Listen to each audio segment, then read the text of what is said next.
নেতাজি নগরে দেওয়াল দখল ঘিরে তৃণমূল বিজেপির মধ্যে সংঘাত। দেওয়াল লিখন ঘিরে তৃণমূল বিজেপির সংঘাত। বিজেপির দেওয়াল লিখনের জায়গায় তৃণমূলের স্লোগান। প্রতিবাদে নেতাজি নগর থানায় ডেপুটেশন দেয় বিজেপি। উত্তেজনা তৈরি হয় এলাকায়, আপনারা সেই ছবি দেখতে পাচ্ছেন। বিজেপির দেওয়াল লিখনের জায়গায় তৃণমূলের স্লোগান, যার প্রতিবাদে নেতাজি নগর থানায় বিজেপির তরফে ডেপুটেশন দেওয়া হয়। এবার পাল্টা বিজেপি কর্মীদের লক্ষ্য করে চোর চোর স্লোগান দেয় তৃণমূলের কর্মী সমর্থকেরা।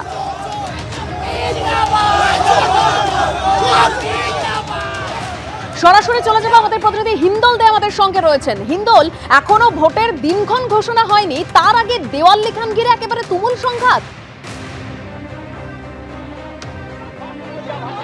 একেবারে সংঘাত এই পর্যায়ে পৌঁছেছে। তোমাকে বলে রাখি, রীতিমতো বলতে পারো যে নেতাজিনগর থানার সামনে একদিকে বিজেপি কর্মী সমর্থকেরা তারা তাদের দলীয় পতাকা নিয়ে বিক্ষোভ প্রদর্শন করছেন, এবং তার পাশাপাশি তৃণমূল কংগ্রেসের নেতৃত্ব এবং তৃণমূল কংগ্রেস কর্মী সমর্থকেরা তারাও কিন্তু একত্রিত হয়েছে।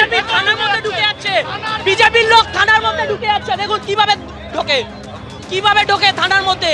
বৈরাগত নিয়ে এসে থানায় ঢুকছে, সরকারি জায়গায় ঢুকছে। আর আপনারা যদি দেখেন এখানে প্রতি কটা ছেলের ভোটার কার্ড শো করাবো, সব এই 98 এর, আর ওখানে যারা আছে সব বিভিন্ন টালিগঞ্জের, ওদের এই ওয়ার্ডের কেউ নেই।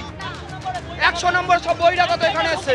98 কি করে? এটা তো 98 এর শাহ তৃণমূল নেতা যুগলদা, এখানে যে ঘটনা ঘটেছে বিজেপির তরফ থেকে যেটা স্লোগান এবং এখানে বিক্ষোভ প্রদর্শন করছে যে তৃণমূল বিজেপির দেওয়াল দখল করে নিয়েছে, আপনারা মারধর করেছেন, ওরা যখন পুনরুদ্ধার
এবিপি আনন্দ, এগিয়ে থাকে, এগিয়ে রাখে।